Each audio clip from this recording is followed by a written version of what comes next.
televiewers, good evening and welcome to today's edition of Prime Hour on Media Prime. This day we are going to be looking at what is happening in the southwest and northwest regions with respect to the incessant cases of kidnap torture in these troubled regions. We're asking who finally is the victim and who is the enemy. We also are going to be looking at the situation of families in those same regions, southwest and northwest, who have to dole out money, go through very disturbing situations to be able to bury their loved ones. We are also asking the question, what crime people have committed in wanting to go give a befitting burial to their loved ones. Many persons end up being buried in Bamenda. For the case of the Northwest, I know many persons who end up being buried at the Baile. Some persons are buried in Limbe. I know many also who have been buried in Limbe because they cannot be taken home. We look at the implications. What is not right? Why should somebody have to pay to be ferried home to sojourn with his ancestors? We are going to be discussing this with the panelists who are already in the house. Dr. Michael Dimancho is in the house with us. Good evening, Doctor. Welcome. Thank you so much, Leo. It's a pleasure to be here once more to discuss this very, very important topic. Of course, to be able to right straight the wrongs that some of us, of course, I would like to put all of us in the issues that are going on in Cameroon, because we have a responsibility to make this straight. Thanks so much for inviting me. We are also in the company of Tamfo Jones. He is the Secretary General of Modekna political party. Good evening and welcome. Thank you very much, Leo. It's a pleasure, and for you to have received this opportunity from you to participate in this great panel and to discuss things that matter. And you know the country has been on its knees for over 4 years now, and the situation is worsening every day. It's so shocking to see that people are buried out of their homes because of what they say was supposed to be a struggle for the betterness of everybody. But unfortunately, we are the ones suffering now. You spoke of Limbe, you spoke of Bamenda. I know so many of our relatives that have been buried in Douala. Imagine, in a strange land. What happens what will happen when the things must have stabilized? Are we going to exhume the corpses or the remains of those people to take them home? And then those who have even struggled to take their loved ones home, when they go home, you have to pay money, or even not, that you are not permitted to go. Some roads are not even in good shape to take them there, because when you look critically, to go to Nkambe now is a nightmare, because before we used to pay 5,000 from Bamenda to Nkambe, 4,000, 4,500, but now if you have to pass through Bafusam because the road linking Nkambe and Kumbo has been shut down. So people have to pass through Fumban, cut through the Adamawa region a bit before you go to Nkambe. It's too strenuous for the population. I think that we are not suffering from this struggle more than we should expect. Okay, we're also in the company of Tamai Travis. Good evening and welcome, Travis. Good evening, you. Good evening to Tamfo. Good evening to Dr. Dimancho. Especially good evening to the Bishop of Boya, His Lordship Michael BB. And good evening to the President of the Republic, President Paul Biya. Good evening to the Chairman, Social Democratic Fund, Nijon Fundi. Good evening to Maurice Kamto, Prince Ekoso. Good evening to Aya Abine. Good evening to Senior Barrister Ashu, and good evening to all the political stakeholders. It's a difficult moment, not just for those in Fakut Division, in Meme Division, in those in the Northwest region. It's equally a difficult moment for the rest of the 8 regions, because we have our loved ones who cannot accompany us to our villages. These are sometimes funerals opportunities where a friend of yours get to understand where your village is, get to explore your village. But difficult moment like this, we are kind of caught between the devil and the deep blue sea, where we don't know where to go to. It's sad that to see that both ways, because sometimes it's either the side of the non-armed state armed groups, and the other time maybe from the control guys who you meet along the way when you're transporting corpses, they tell you that now they fund this boy them. So sometimes it's kind of difficult. It's a difficult situation. Okay. Also with us is Gentle. We are glad to have you with us. Yeah, thanks very much. All the way from where? Yes, thanks very much, Mr. Zainab. I'm happy to be among fellow panelists, I keep saying on different platforms that Cameroon problem remain Cameroon problem for Cameroonians. Nigerians, foreigners will not come to solve Cameroon problems. Despite the arrogant and nature of Cameroonians, we believe that one day they will humble themselves enough to come to sit together and put an end to crises that are affecting them. We cannot have problems as a people and we keep looking on other people to come and solve our problems. Okay. It's a family problem for family members to solve the problem. Okay. So we must diagnose the problems that concern Cameroon as a people. Good evening to you, Diamond King. Good evening to you, Mba Loko, and to you, Julius Kango. Good evening to you, Ndip Dambe Ebot, and to you, Gilberto Solo, and to all of you watching us on social media. We're glad to have you guys follow our discussions and possibly participate in the debate. I would like us to look at the situation of the debt. I'll start with you, Dr. Mancho. Dimancho. Yes, we have heard many stories where some corpses end up being buried along the way because they cannot push through to their final destinations because the people cannot comply with the demands for monies to be paid. Yeah, and it's a pity, Mr. Kum. I think that before we after x-ray this issue, sometimes it's also good to give a panoramic view. You ask ourselves why it is so. Why have we reached where we are today? Sometimes it's good to keep on educating the population and to let them know where we went wrong. You know, this struggle, I call it struggle because that's a cliche. I mean, how people have come to I don't know, the struggle for what, finally, is when the Anglophone elite, the moment they turned their backs on the separatists, we started experience what we're experiencing now. And to look back at what actually has caused or has brought us to where we are today, you know, the Anglophone problem is not an issue that started only in 2016.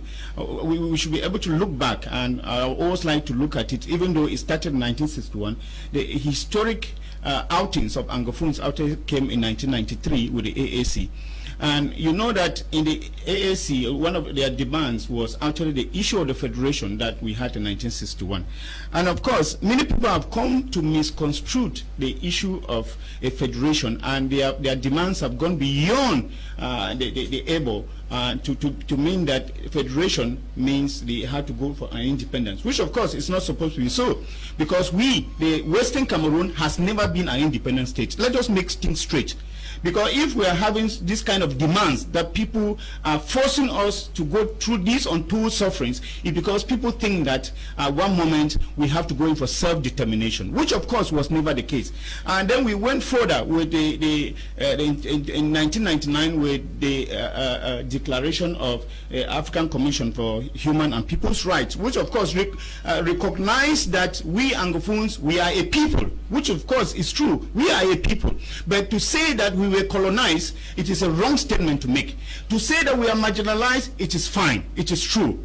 And that is why in 2016 all these demands came together with these people, the teachers and the lawyers, and they actually clearly wrote it down to say why we are marginalized, and they put these things in writing and to let the Yaoundé administration know that actually we as a people, we have our rights have been trampled on, and that the Yaoundé administration has turned its eye on the juicy advantages that we used to have when we had a federation from 1961 to 72. We no longer have it.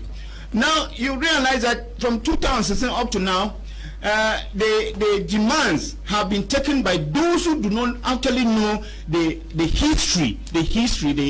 history of Cameroon, and that is why those we see in the bushes today who commit these crimes, and who actually we know that human life, even whether death or alive, is sacred, and to cause people to go through untold suffering and even cause corpses, it's a crime that you are committing against humanity. So most of these people who are into these kind of acts against the Anglophones themselves, is because they do not know. Because what they are asking for, why are people being kidnapped? People are being kidnapped first because they think that people they say people are blacklegs. They think that people are actually disobeying their orders of, trying to gain the independence they wanted to do. And people who have their political leanings, and they are actually obeying and to their party principles, they are being taken as enemies of the cause, and it's not supposed to be so. And that's why you find that most political parties, like the SDF during the election or whatsoever, most of the party members were kidnapped,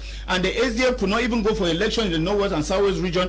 I mean, you find that there are chiefs, like the chiefs of my 14, 15, 16, one month they were kidnapped, and I'm sure one even died in captivity, because people thought that these chiefs had no right to their political leanings and that they were not supposed to go for election. So now you realize that from all these demands... Doctor, you are really going sometimes you need to get into this historical background to let this know why these people, and because in their bushes, because they did not understand the real story of Cameroon, because people have hung on one thing which is not actually true. People are talking about independence of Southern Cameroon. What is the independence of Southern Cameroon? Yeah, I'm really looking forward to a day where I'll have a debate with persons who would think differently, because that's what you are saying, that others may not buy. The idea, that is true, but we are looking at the historical statistics, because you are saying by means that you are on the fact that there was an independence of Southern Cameroon, which is not supposed to be done. So I don't think that some people we are talking about historical statistics now, Mr. Kun. Okay. Yes. Okay. Yes. My question has to do with what people go through before they bury their loved ones. Do they really need to go through what they go through after losing a loved one? I will say categorically no, because in most cases you see that nobody calls for death that come and take my loved one, but death comes surprisingly, and at times before someone dies, the family suffers so much loss, given that they have to spend money in the hospital. Maybe the person was sick for a very long time, monies have been spent, and the person finally dies, and you have to carry the corpse from here, transporting the corpse from maybe Douala, Yaoundé or elsewhere to the village. Is too much money, and when you reach there again, you are supposed to give money to some individuals. Why? If we say that we are fighting for a people, why should we make life difficult for these same people we claim to be fighting for them? The other time we had people who were going to bury somebody around Bafut, on the way they were shot. That means those who were going to accompany the corpse were shot on the way. Is it correct? It is not correct. So I condemn it with all the energy that I have in me, because normally, Mr. Leo, we are becoming we were not supposed to be the victims.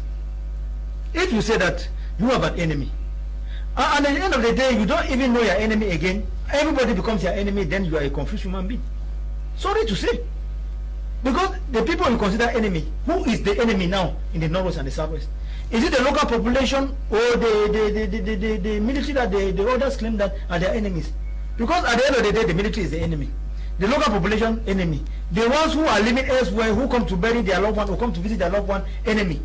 People went to the villages to celebrate or to witness different ceremonies, and they were kidnapped. Why should it be so? Is it by force that you must think the way people should think the way you think? It's a human right that if you think that you are going for independence, I should think that I'm for federation or I'm for one Cameroon. It's normal. Don't force somebody. Let the person sympathizes with you, maybe from what you are going through, and not pushing people to must accept. But now even they are not even pushing people again to must accept. But the question here, we are looking at when somebody dies. The person has no opinion. Again, he's gone, and the family is asked. I remember a case that 1.2 million was requested before the person could get to womb. Another case, 2 million, and what is it everywhere, even in the Southwest. People have paid over 1,800,000, 400,000. It is not supposed to be so. I am saying it again, because how can you tax people to come and bury somebody on Diala? Because even those who bury their people here in Douala are not taxed by the Douala people. And then you, who is supposed to receive and even have them to bury, you come and tax them. And then after you want people to support you in your way of doing things. It is not done that way. I think that those who are committing such crimes, they should mind what they are doing, because it is not correct. Because on several occasions we have had people living from Douala. So many have been buried here because the families cannot afford what is being asked over there.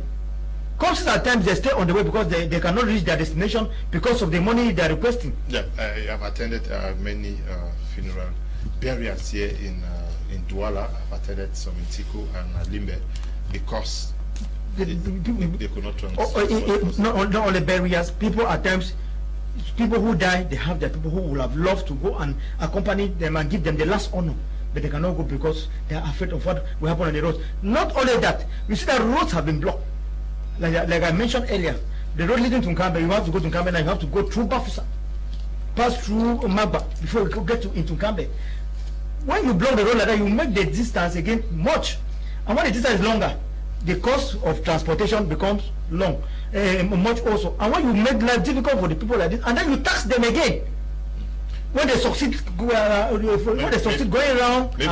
maybe it is the strategy commonly called making the place ungovernable to force government to be able to engage. But unfortunately, the government officials are not the ones suffering, because the governors are there, the Jews are there, the mayors are there, and they are there quietly. They have been there. Why, if you say that they are the enemy or the ones to render the place ungovernable, why don't you attack these people? Why should you go and attack a common man who has nothing? Tama Jarvis, I spoke with a case of somebody who had to go bury somebody around Fundong. Along the way before reaching Fundong, you have to settle some guys on the road. You have to give money, and even arriving there, the person had to be kidnapped again to go give money somewhere. And you see, I spoke with another person who went to Bafut, and the story was not so rosy. And many persons are telling me that if you don't have money on you, that is to be able to settle these guys, that is, if you don't have money today, you can't go and bury somebody and back. It's difficult situation if you look at the reality on the ground.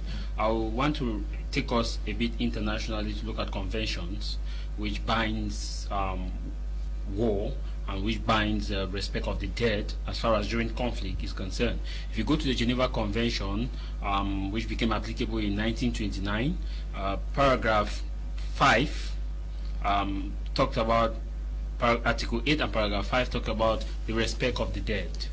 That if someone dies during the conflict or during war, whether that person was killed, the first paragraph states that whether that person was killed or not, that person needs to be given the right and respect to be buried according to his or her own tradition that the person is supposed to be buried upon. But when we look at the situation, especially within the north and southwest region, all these aspect of people being asked to pay money before they bury their dead all boil down to one thing: mismanagement of war. And when you have a poor strategy of a war and you discover that you can no longer sustain the war, what happens is that you look for a better alternative, and it's like an animal who has nothing to eat, no food to eat, and you now start preying on your children because you want to survive. And that's the situation. Because you will not tell me that when the conflict started, we were all hearing our boys, and subsequently when kidnappings came into place, you start hearing the boys, and when torture and this kind of treatment now started coming to the ordinary people, you hear people are tagging them those boys. And it now should ring a bell to those who are fighting to understand that it is no longer the cause that they are fighting for, but it is the entrepreneurial aspect of which they are fighting for, which is still criminal according to the Geneva Convention. First, how will you explain that the group of people in the northwest and the southwest region who came out on September 22, 2017, chanting that we want change and we want a restoration? It was a peaceful resistance of 2017. This same set of people, you are kidnapping them. The same set of people who possibly have loved ones in prison. This same set of people, you are kidnapping them. The same set of people whose businesses you burnt down. This same set of people, you are expecting them to give you money. The same set of people, Mr. Liu, whose family members are under military captivity. The same set of people, you are asking them to give you money. Granted that you want to sustain the war, but is that the strategy that you should implement to sustain the war? This is when you see a situation where a war is led by people who don't have financial backing, like those from the diaspora. If they do have financial backing, it will not accumulate to this aspect that you have a situation whereby you have to kidnap or you have to mutilate dead bodies of people before you will raise revenue to fight the war. You want to make the area go ungovernable. The truth is that Mr. the separatists or those are advocating for the restoration of the former British Southern Cameroon, they know one thing and they have one objective, is that they cannot win the war. So if you cannot win the war, what do? You make the area ungovernable. But the question now is, which method are you making the area ungovernable? If you see, during the early phase of the armed conflict, the people could collaborate with the non-state armed groups. When they go to Moya Market, you see when they are passing, you see the mothers will shout, "Oh, our boys," and they will give them food, they will give them resources. But these days is different. Why? Because of the modus operandi. When people start kidnapping, fighters start fighting against each other.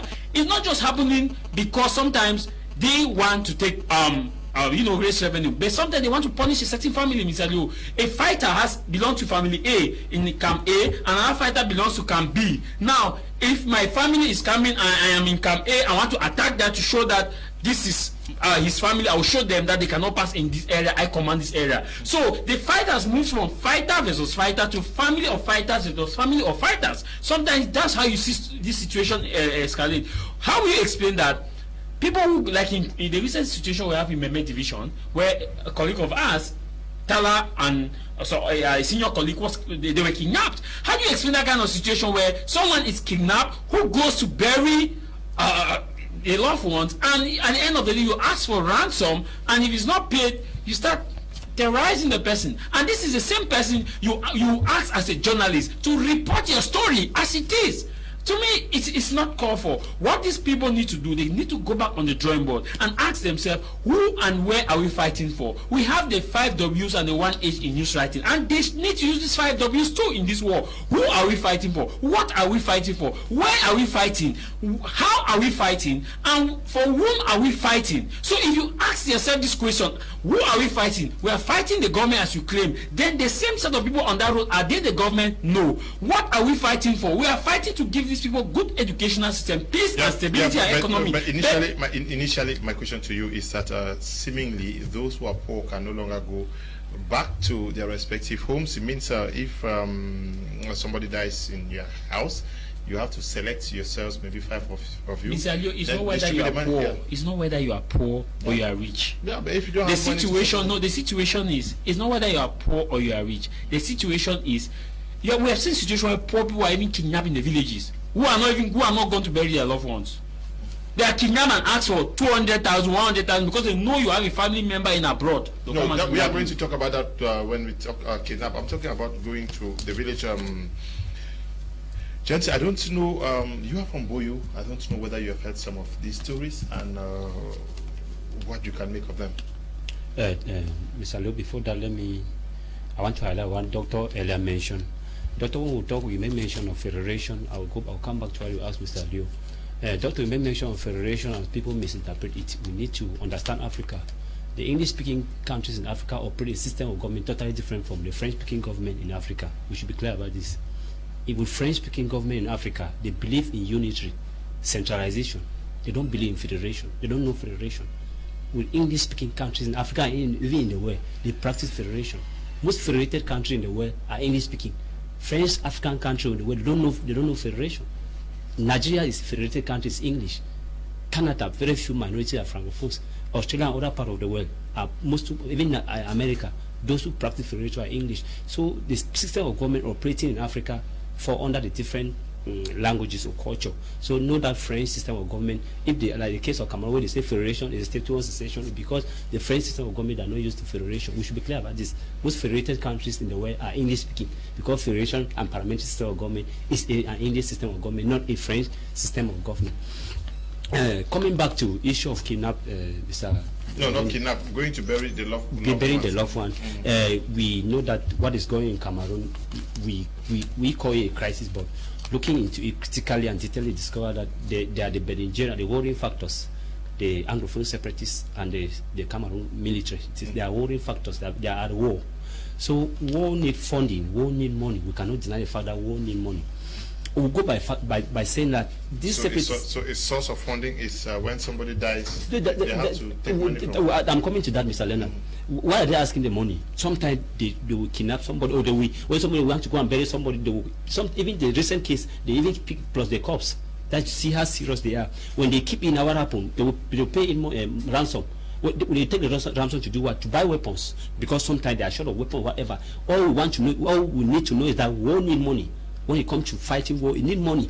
And unfortunately, within the separatists, maybe they might run short of funds or for basic weapon or whatever. So the only thing that they believe in is to those who are going to bury their believer, they will try to pick the corpse or to kidnap the people and go and hide them and ask for money. Even those who are poor. But our problem here now, our concern here is that by so doing to who and for what reason? Because we, as my colleague, my fellow panelist, Javid Ella mentioned here, which people are the target? Which people are they kidnapping, or which people are they disturbing or kidnapping, even picking the cops and asking for ransom? That's our concern here. We have seen situations where, Mr. Leonard, where some of these instructions are carried out, especially I will not like to talk more on kidnapping. You say we are coming to kidnapping, but we have seen a situation where instructions are coming right from the diaspora that pick this particular man. I in person, I'm a teacher.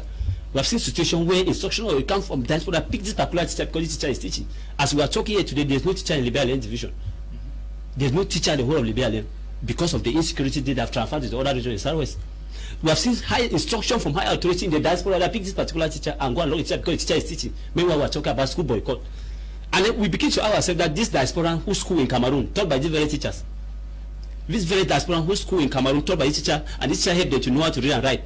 They now they are in the diaspora because of what they are giving instruction, the very teacher should be picked. This very diaspora, they have given instruction that pastors should be picked. And pastors have been picked, kidnapped, if some even killed. The very diasporans were in Cameroon and they were going to church, and this very pastor preached to them and brought some morality in them, ethics in them. So what we are saying is that the issue of kidnapping, the issue of attacking those who are going to believe to bury the belief because of ransom of money is because let me put it like going to bury the belief like other people have been making talking of. So the reason is because they need money. That is the truth. But our problem now is, as Javis Ayala mentioned here, that they have become very unpopular. What makes these boys to become very unpopular? Because you don't select those to pick, to kidnap. You don't select those to ask for money. You see any person you pick, you kidnap or you ask for money, and now tomorrow you start to tell me that you are defending my interest. You are fighting for me. If you are fighting for me, will you ask me that kidnap or take pick any of my brother and hide in the bush and be asking me money? Will you take any of my sister and hide in the bush and be killing and be torturing the person asking for money? So the truth is that what is going on in Northwest and Southwest in the name of struggle, as Dr. Ella mentioned, is becoming unbecoming. And the more it's becoming unbecoming, the more the boys become very unpopular because of the poor strategies that they are using. You cannot try to defend the people and you kill the same people. You cannot try to stand for the people and you kill the same people. That is the truth. Unfortunately, when you look at their war strategies, they fail to identify the enemies that they are facing. There was a certain time that I was crying for civilians who are dying because of this crisis. I was crying that one day we wish that the civilians be transferred to a particular area that, because civilians are armless, they should be transferred to an area that there's no, they are just there, and then they allow the separatists with the Cameroon military to fight the war, face each other, let the war continue, because all of them are having arms. You cannot fight a war of guerrilla warfare where you hide in the midst of people who are armless, and the armless people become victims of the day. You cannot fight a war when those you target for kidnapping to make money to fund your war are those whom you are preaching to them, that you are defending them. It makes it so poor. So that's the truth. War need money. The armed groups or the separatists to whoever who is perpetuating or promoting kidnapping, or who is perpetuating or promoting the issue that when people want to go and bereave, to bury those who are bereaved, you give instruction that they should be picked for ransom. Okay. It does not make sense. Okay. And then you're very unpopular. And that's why you go to some communities in Northwest and Southwest when you talk about issue of those are our boys now, because that was then. Now there are some communities that are even mobilized and tell they don't want anything. We want unity, we want love, we want us to go back to normalcy as how we used to be, because we are tired of insecurity, burying people, and while others are killing, while others are in the bushes. Okay. So Good evening to all in the studio. Please, blaming people now is not the solution to the problem. I believe those of you talking there now are not living in the Northwest and Southwest. So please, if you can't contribute to peace in this country, you keep quiet and stop blaming people. I come in peace. Peter is writing from Boya. Peter, yes, but when people when people cannot go and bury their loved ones, it's not also good now. Let people be allowed to go and bury their people. Good evening, Mr. Liu. Always balance your panelists so that the people to make their judgment. I wish you can send me people of the side you want to participate. But that's the yeah. If you think that you can be part of our panel, please, that's my number. Just call me and tell me that you want to come on the panel. I will invite you to be part of it. Good evening, Mr. Liu and the panelists. A very strategic topic, but let the doctor elaborate on what is meant by historically there was no Southern Cameroon independence. Okay, after you and I know what happened on the 1st of October 1961. Okay.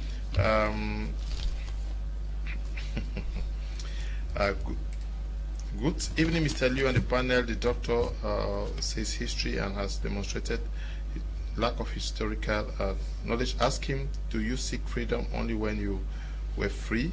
People who are not yet independent usually seek for freedom.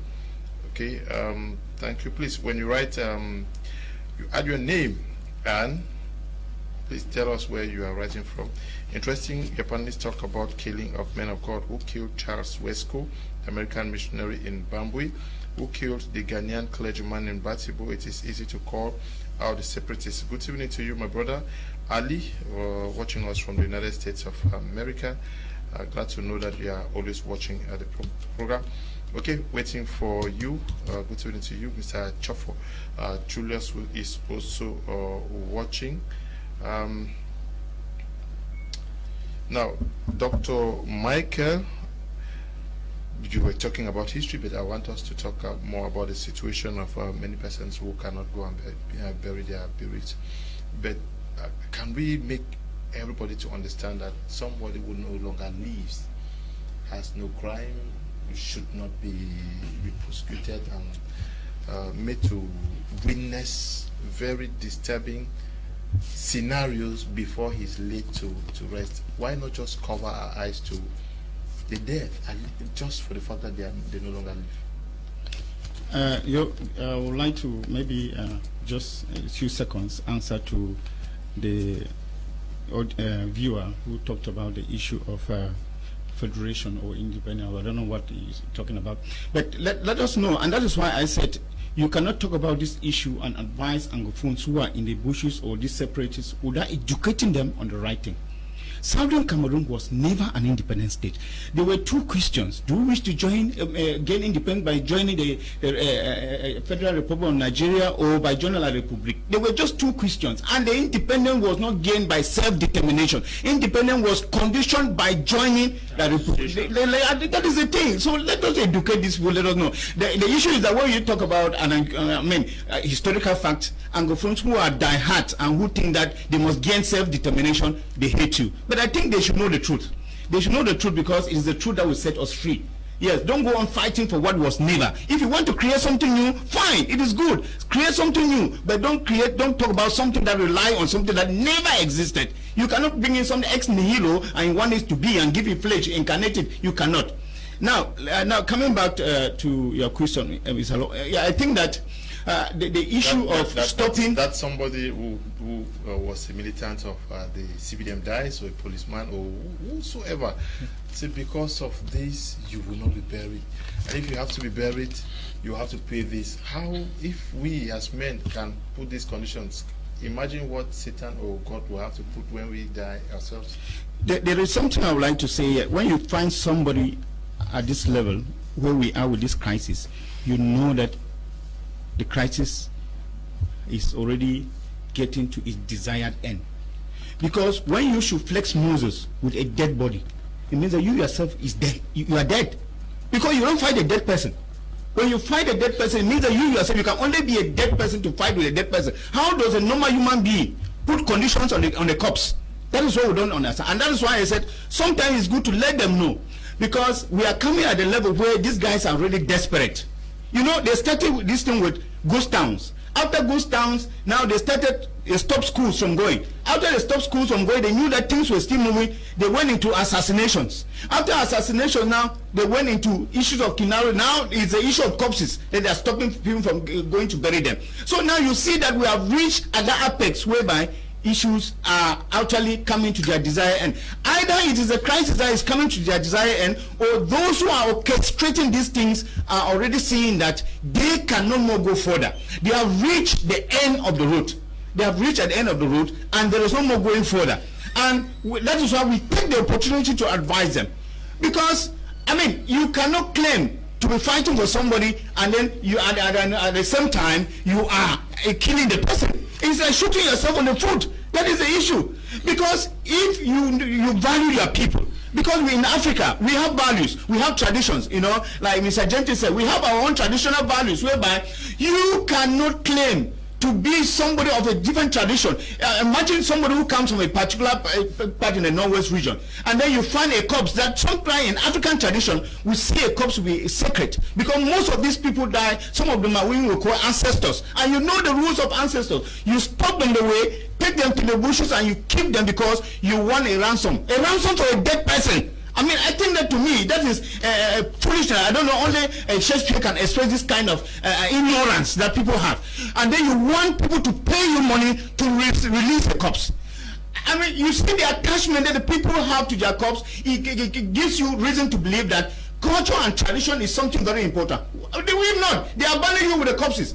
At first, this was not happening. This has started happening because the guys are becoming so desperate. They have tried all other methods, and they have seen that the methods are not working. Now they are coming to do it. And secondly, I told you about the moment whereby the Anglophone elites, we all the people have turned their backs against these guys, and they have realized that there is no other way, no other source of revenue. Because even though themselves who are in the diaspora, when they used to go to state, to country, and organizing fundraisers for my trip to Buea. Now my trip to Buea has died a natural death because this was the source of revenue to these guys in the bushes. Another war draft was launched, I'm sure, 2 days ago.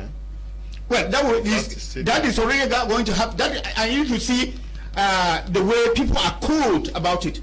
The money not coming, it doesn't mean that they are not launching, world draft. The issue they are launching, the people don't more have adherence as they had in the beginning. When you heard, even in our local communities back in the regions, when they heard that they had to contribute money to assist these guys, everybody was with a kind of poem. There was this kind of poem, there was this kind of fanfare that, in fact, everybody was excited because they knew freedom is coming. Like Nigerians will sing, freedom is coming. Ghanaians will sing, freedom is coming. But in our own region, the Southwest and Northwest, freedom is far-fetched, is deferred.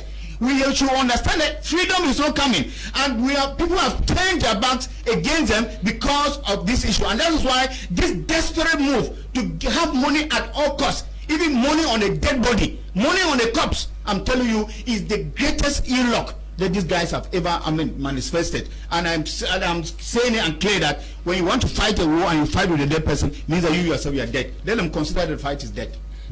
Okay. Let me take a few messages. Mr. Leo, good evening and more grace to your elbows. I believe this program is not intended to make anyone to come on air and say anything we can. We need peace by all costs. Those who have the tendency of supporting the Amber Boys, the day those boys will touch them, then they will know that these boys are fighting against Anglophones. Johnson is writing from Bafusam. Good evening to you, Johnson. Please, can we stop calling? Don't call. I won't. Good evening, Mr. Liu. Please tell, okay, some people want your partner to stop talking what they don't know. Good evening, the mighty constituted panel. I think the great end in life at times is knowledge, not action. The issue of the so-called crisis today is money making, not the initial. All I know for this crisis is that we have been imprisoned in our houses and we are married within. Good evening, I'm called Bertrand from Bamenda. The program is really good. I like the good work you people do. Thank you very much, Bertrand. Good evening, Mr. Liu. I'm called Kevin Angel from Bamenda. I love the show. Thank you very much, Kelvin. Cannot read the message.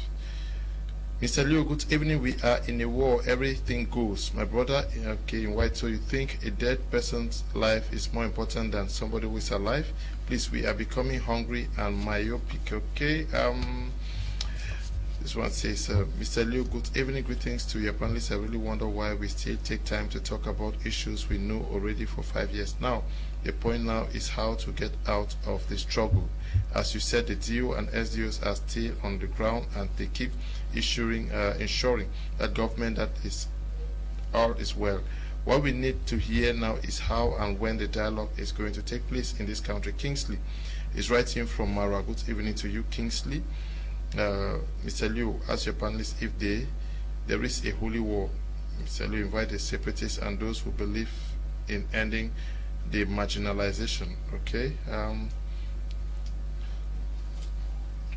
Please, can you not just calm yourself and talk, please?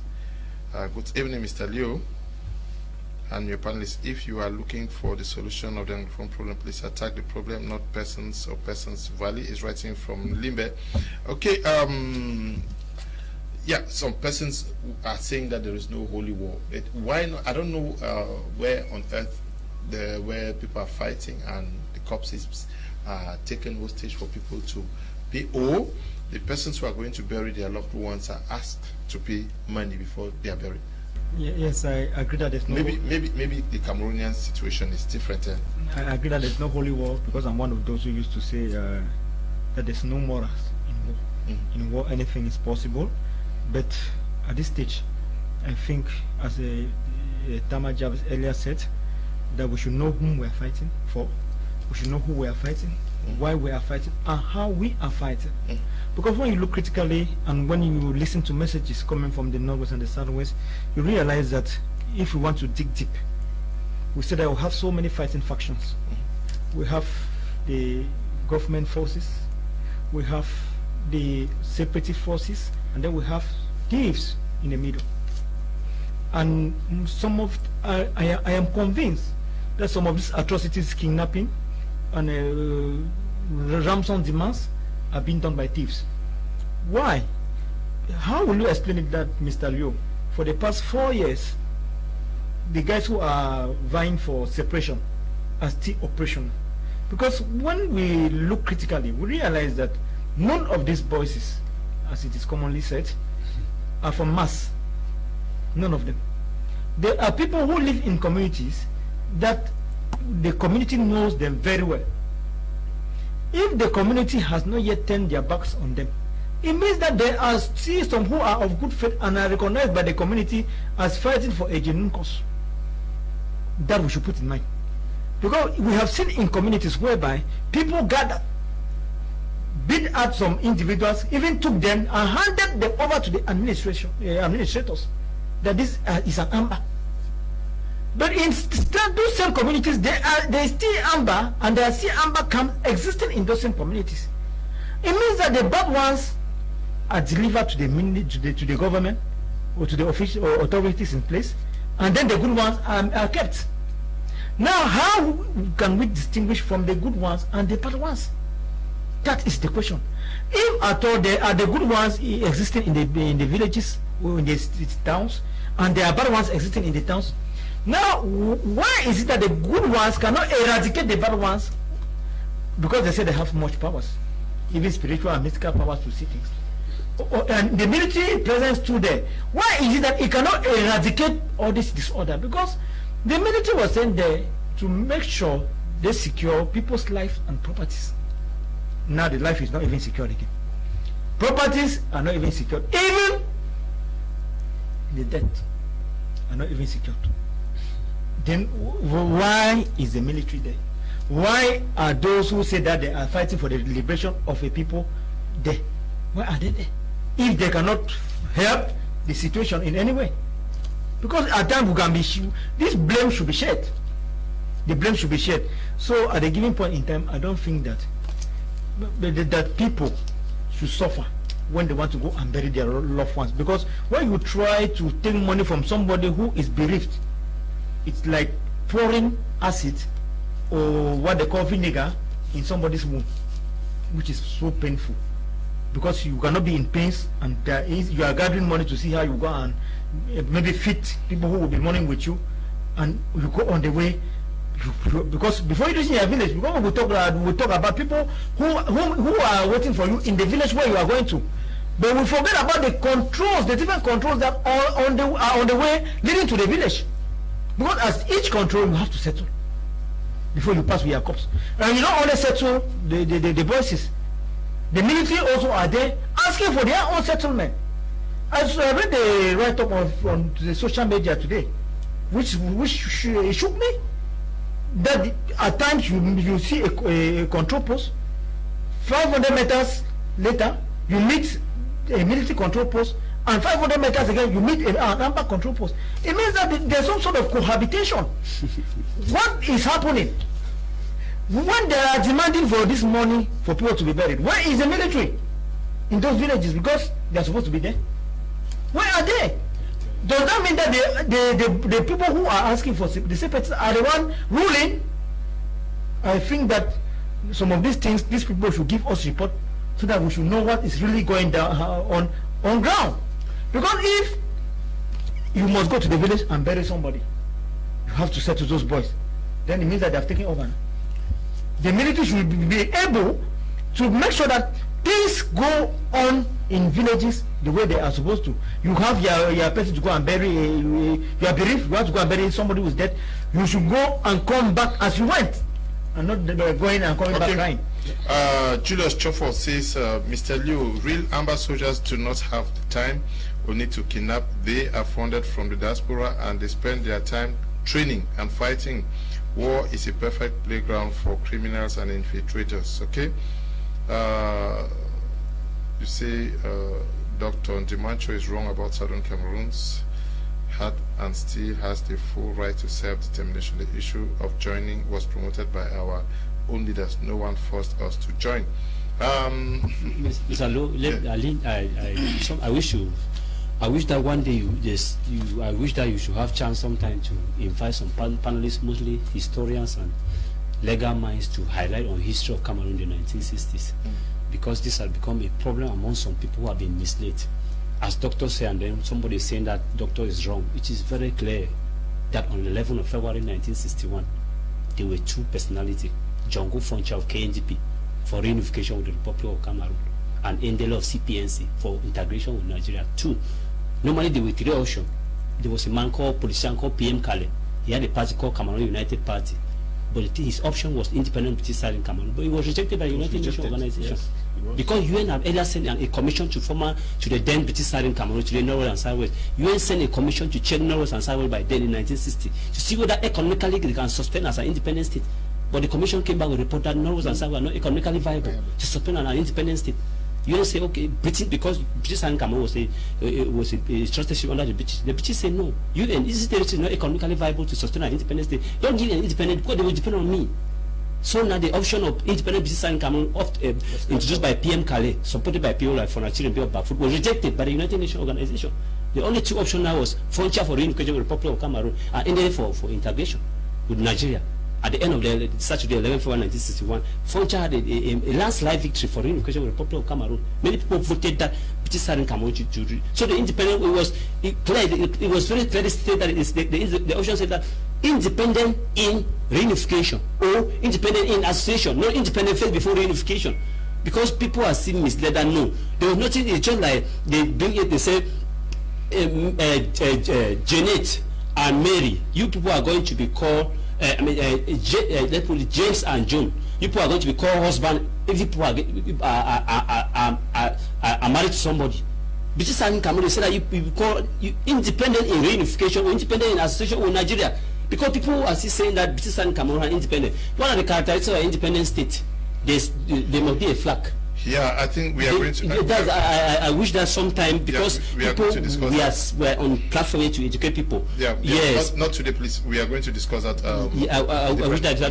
Yeah, but I want you to respond to Mr. Chofo, Julius, who is watching us from out of the country. He says that real Amber boys don't have time to do ask money for persons to go and bury their loved ones.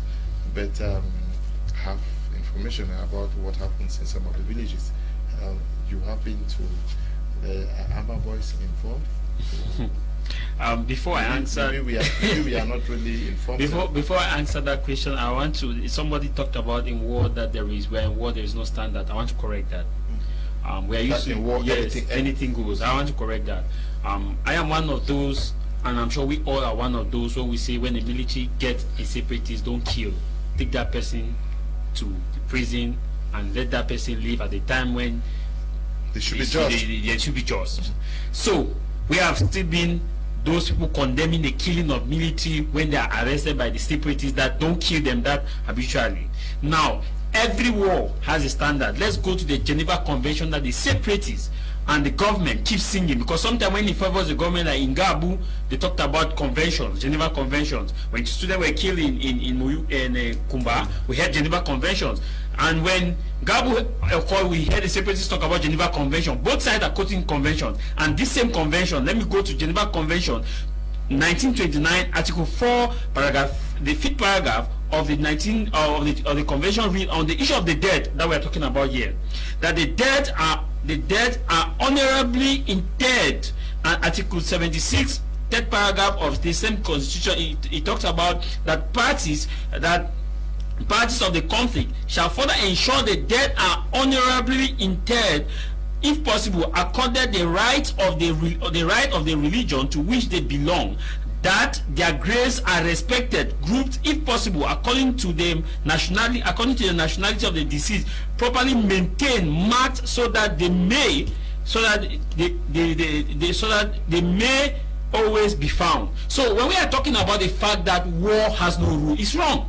It's like you're telling somebody that if you are telling the military that you go to Moya and you see anybody suspected of being an Amber Boy, shoot that person because war has no rule. No, war has rules. So let's clear that. Come down to your question that if real Amber Boys don't kidnap, I want to say that it's a difficult one for those in diaspora to have that conclusion. Yes, from normative, they should not kidnap, but from the practice, I have been to the field. From the practice, you see that sometimes they do, because funding is not forthcoming. Mismanagement has made it difficult for funding to come. What sustains the war is funding, and if you cannot have that fund, the easiest way in which you can get the fund is to kidnap.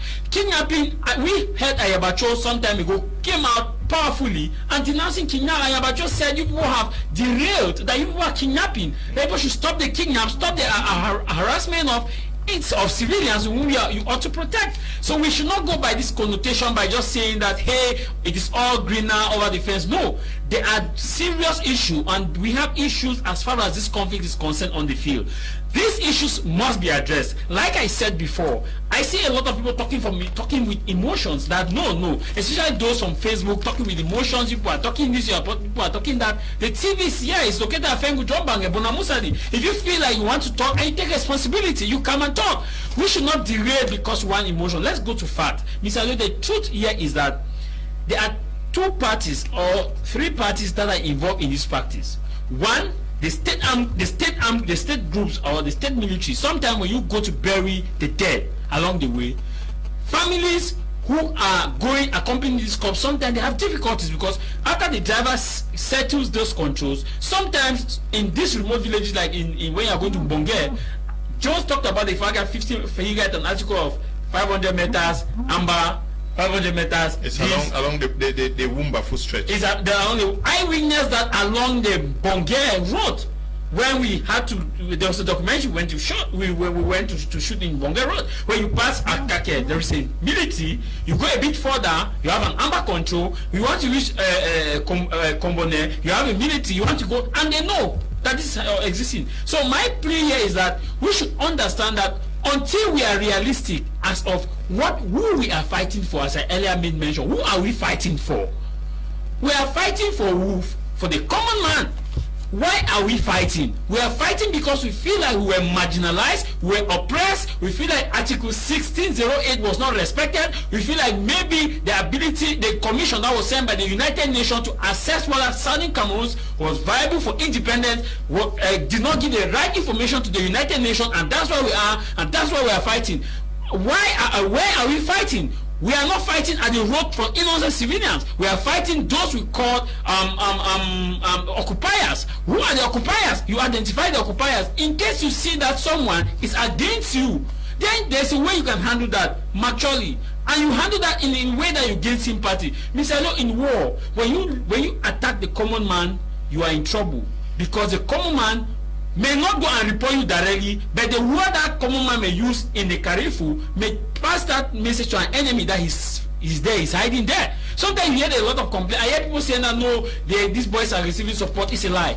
They receive support, yes, but not 100% support. If you do a survey as to where we are now, the situation we are now, you will see that 90% of those who, no, not up to 90%, let me just say 40% of those who went out on September 22, 2017, those who went out on 1st October 2018, who stood for independence, they have changed their paradigm because of what is happening on the reality. People should not get confused as what is happening. Yes, there are genuine Amba boys who don't kidnap. Yes, there are genuine Amba boys who don't assassinate innocent people. And yes, there are genuine Amba boys who kidnap. Yes, there are genuine Amba boys who assassinate. Yes, there are genuine military who don't kidnap. Yes, there are genuine military who kill. So it's a dirty war. People should not mix words. It's a dirty war. Okay, Mr. Leonard, thank you so much for the beautiful program. Thanks to all the panelists for the participation. Keep on the good work. Peter is writing from Bamenda. Many persons on social media are writing, oh, this is La Republique television. Oh, these people have taken money to do what they are doing. Please, I am looking for the money. If you know where the money is, just direct me to the place. I'll go and get the money. We are just doing our job. I see no reason why. Is it not also democracy? Not everything must favor you all the time. Normally, yes, people have the right to their opinion. If Jarvis, if you had much money, maybe you would not be working here now. I would definitely not be working. Please. We are just doing our best. Nobody is paying us. Nobody is sponsoring this TV. Hello, Mr. Leo. Good evening. This is Marie from Bamenda. We are tired of all of this. Okay, Marie. Good evening to you. Hello, Mr. Leo and Pandits. I don't understand your Pandits are concerning the statehood of Southern Cameroons. Are they saying Southern Cameroon was given a new colonial master in the name of La Republique in 1961? And why did Fumban Conference concluded about two states equal in status? You guys should stop distorting history for selfish interest, because that is what is tearing Cameroon today. Pius is writing from Douala. Good evening to you, Pius. Good evening, Mr. Lee and the panel. Beautiful conversation. I have a contribution. The idea that people who kidnap others represent the aspirations and wishes of the Southern Cameroonians is a joke. I don't understand why this notion is constantly being pushed. Once the system is broken down, people take advantage of crisis and enrich themselves. In 2016, an organized group called the Consortium was formed. The status of that consortium is now a terrorist group. What happens to its members, you know the best. The people in the Northwest and Southwest are concerned with the style of governance and management. The people are asking for a degree of autonomy. Let's deal with the form of governance and the crisis will be over. At Chiri is writing from Boya. Good evening to you, at Chiri. Good evening, Mr. Liu and everyone in the studio. I don't stand with what Doctor said, because Southern Cameroon have realized now that the manipulation in 1961 have to be reorganized again. We need another plebiscite. Okay. Good evening, Mr. Liu. I'm Leonard calling from Batibo. All I wish to say is that all Ambas are terrorists, and when we start telling people that there are good Ambas, it means they don't want these killings to stop. Please, anybody supporting these boys is promoting terrorism and killing the war. Please stop the calls. When you call, you also make it difficult for me to read. Good evening, Mr. Leo. The crisis has been hijacked by thieves in the name of Ambas and military. During the day, the police stand and control and collect money openly from vehicles and even pursue bikes inside the quarters for money, while the Ambas kidnap civilians and hold corpses and bereaved for ransom, all in the name of war. The civilians are the ones suffering the pain. It's Emil writing from Bomenda. Good evening to you, Emil. Okay. Good evening, Mr. Liu. I'm Guporongong from Akale Street, Kumba. I'm glad you are never tired of educating the public, even though the government has turned a deaf ears. One day we shall be saved by His grace. Thank you, my very good friend Ngu Porngong, writing from Kumba, and I say an amen to your message. Good, nice program. Only the truth shall set us free. What is the difference between real rebel and fake rebel? Good evening, Mr. Liu. This is fabulous from Muyuka, and panelists talking there anyhow should come to ground zero and face what is on ground and stop saying what they don't know. True fighters will the cops that comes to the area for support, because they will leave the village, maybe Douala or Yaoundé, but only come for the burial. But what is their crime? You should come and talk on TV. What is their crime? Even come and explain to us what's really happening on the ground. Yeah, but what is that? Even if I leave only that, if I live here and I have to go back home, should I? You need permission from somebody. Yeah. Good evening, Mr. Leo. Kudos for a very educative program. Please, one of your panelists is apparently confused about the situation on ground. There are just two warring factions, the separatists and the government forces. The separatists have lost conviction about their goals and have become armed robbers, plain and simple. Robert is writing from Kumba. Good evening to you, Robert. Good evening, Mr. Leo. I'm Brown from Besa. I really like your program and I like to join. Okay, call me if you want to participate. Good evening, Mr. Liu. I attribute all the problems Southern Cameroon is facing now under Foncha's foolishness. He vividly went to a union with La République because of the position Ahidjo promised him. Stop calling, please. Good evening, Mr. Liu. To your left has said all. We on the ground are facing. Okay. I am Stefan from Nacho Bamenda. Thieves are taking advantage, likewise the so-called military. Yes, very confusing situation there. Some people say it is fake amber, some say it's real ambers are training, they don't do this. But whether it's amber or not, should the dead not be given we are talking about last respect here. Should they suffer before they are interred? Mr. Lo, I think before I answer that, viewers should be clear about this. We are analysts. We are doing analysis. We are not pro this or pro this. We are only looking at things on the ground. And the viewers should not stop saying that we are not on the ground. We also I'm from Boya. Sometimes it happened in Monya, my 16. I think we are on the ground. What are the strategies? Whether your strategy is on your disadvantage, it's on the advantage to the opponent. We should be clear about this. If we are here, if we are saying that within ambers, there are real ambers and there are thieves or let's say hypocrite ambers, it is within ambers to fix their house, because it's a disadvantage to them, because it tarnishes their image in general. It tarnishes their image in general. We should be clear about this.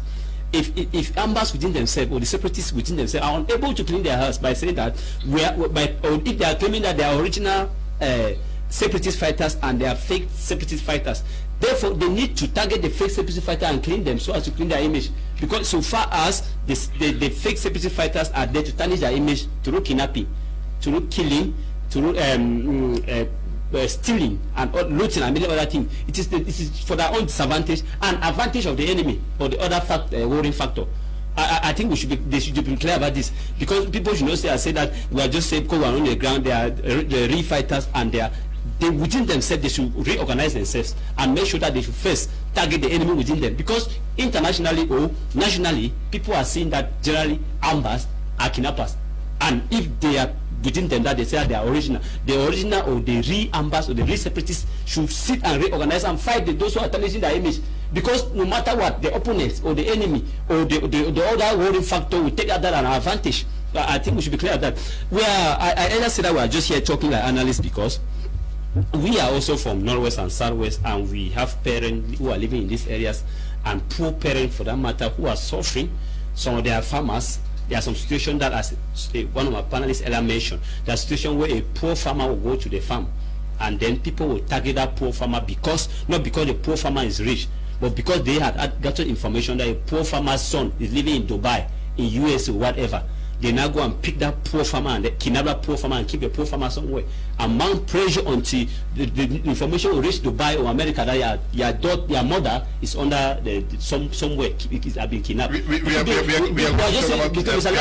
From then I'm just trying to bring the issue because generally it is the population of North and South that are suffering. They are the victim in this crisis. Okay. They are not the separatists. The separatists are having their arms. The Cameroon military are having their arms. Those who are armless are those who are victims of kidnap, torture, match, and other things. Okay.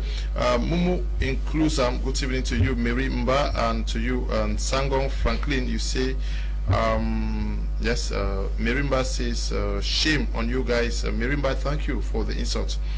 God bless you. Sheila Ngum says, as the military targeted all the thieves. Okay. Good evening to you, Sheila Ngum. Arnold Fokwens, good evening to you. Mumu, good evening to all of you guys. Please, we should be tolerant here. Yes. But I thank all of you who are writing and I wanted to add something. Even though we're receiving insults, I wanted to make it clear that when I said there should be about 3 factions, that means the military, the real Ambas and the fake Ambas. What I meant is, given to the fact that some weeks ago we had a group of armed robbers, a gang that was caught in Bafoussam, and these people confessed that they carry out kidnappings in the northwest region. So from that we can conclude without fear that this thing, some people have infiltrated it for their selfish gains.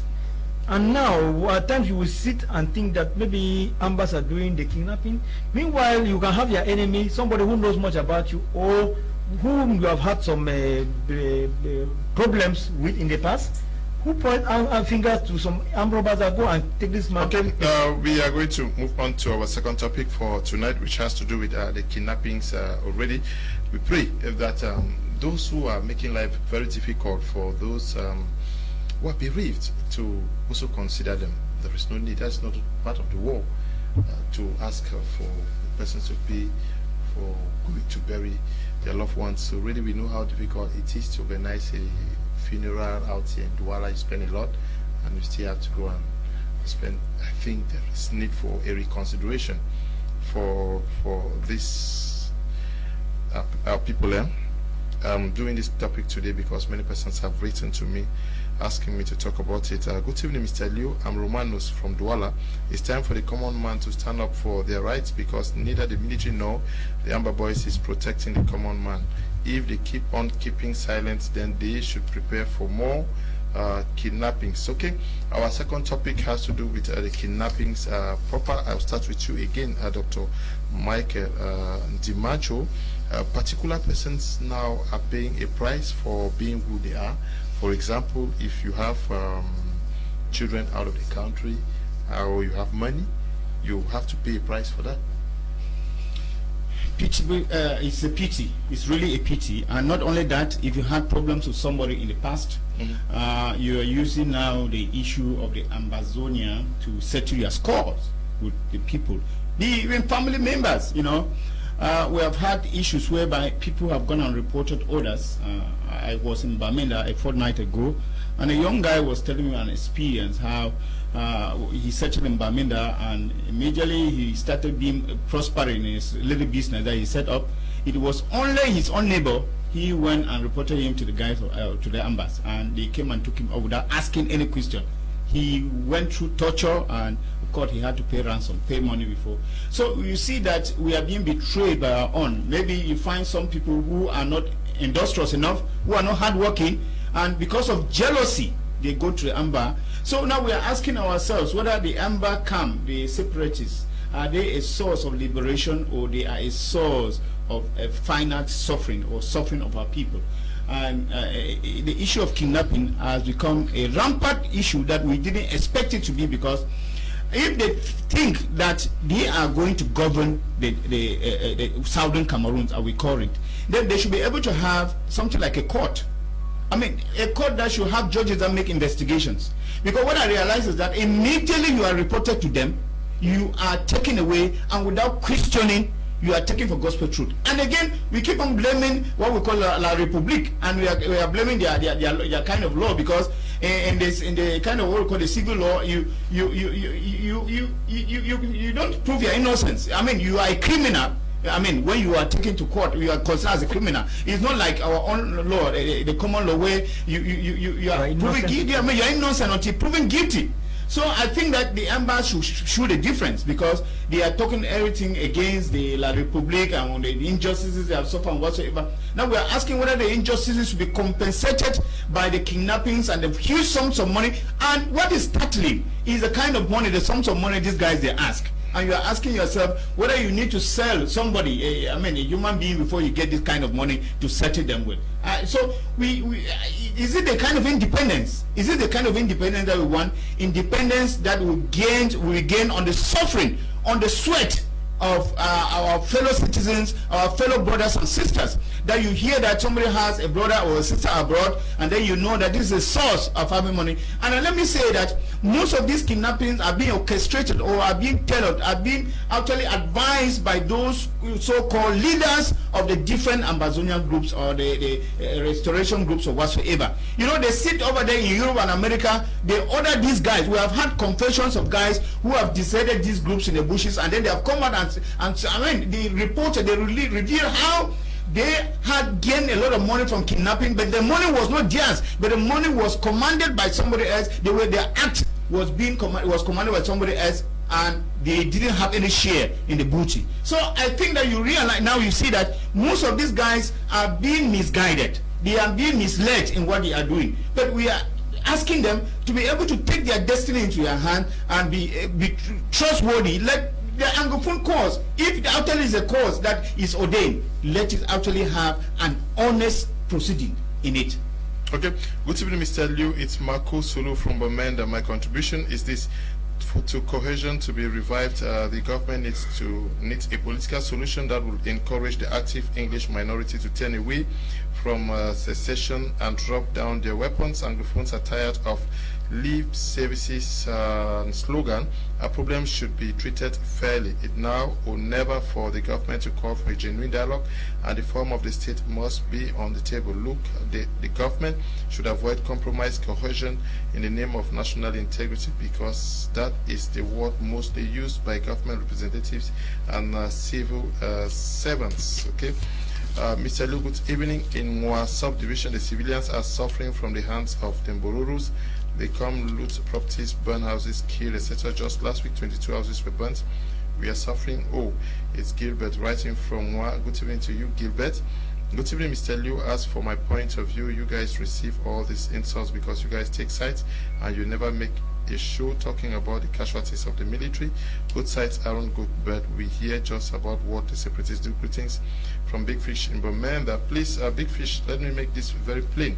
A majority of those who are writing from the northwest and southwest region, Yaoundé and Douala, don't insult.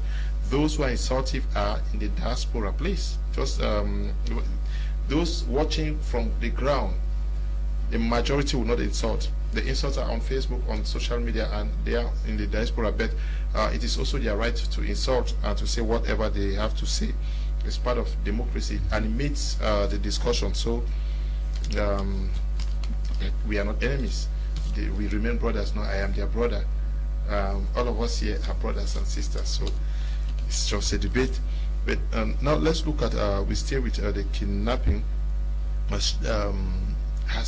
Can some people say that the struggle has turned into a money-making venture by many on both sides? Yes, not that we can say that it has become okay a money-making venture, given that I once said it here, that when you leave from the Commercial Avenue in Bamenda and you're going down to Bamili, you meet about 8 police controls. That's a miscontrol on the way, and at each control, the taxi driver has to settle the control, at least with a sum of 1,000 francs. It means that if you should leave from a taxi driver should leave from Commercial Avenue to Bambili, if you have to settle each control with 1,000, I mean that you are going to settle. No, we are talking about kidnapping. You asked me a question. If it has become a money-making venture, yeah, I want to balance it. Okay. Yes, because that is what the military is also doing on ground. Okay. They are not kidnapping. Okay. But they are also carrying out activities that is bringing pains upon the people. So, and they're talking about the kidnapping now proper.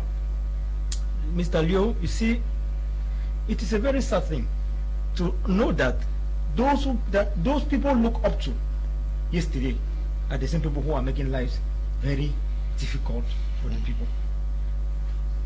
How come that you kidnap somebody whom you said you were fighting for to go and keep because the person has what you don't have?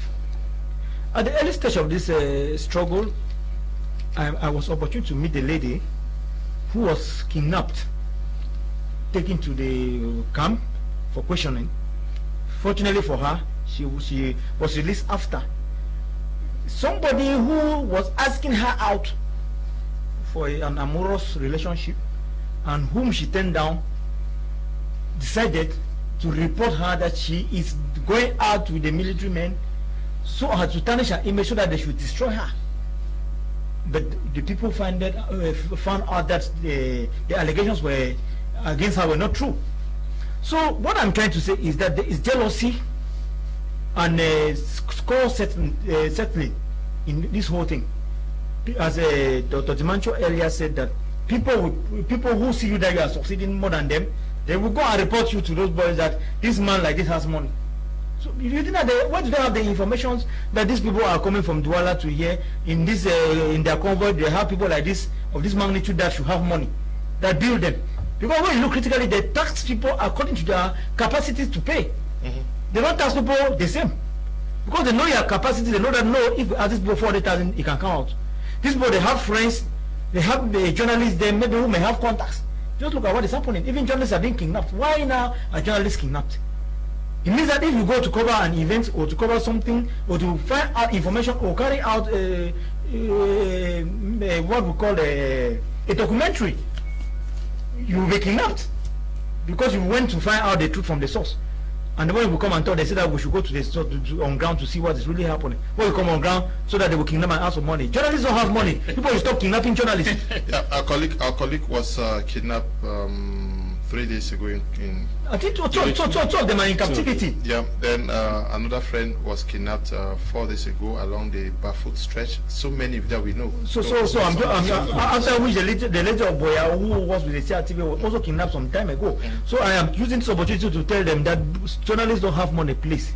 We're only doing the journalists only do their job. Leave journalists out of this matter. They report what they see. Money. Teachers should speak for themselves. Mr. Liu, looking at this second topic, I feel, from my perspective, we have both sides are doing the kidnapping.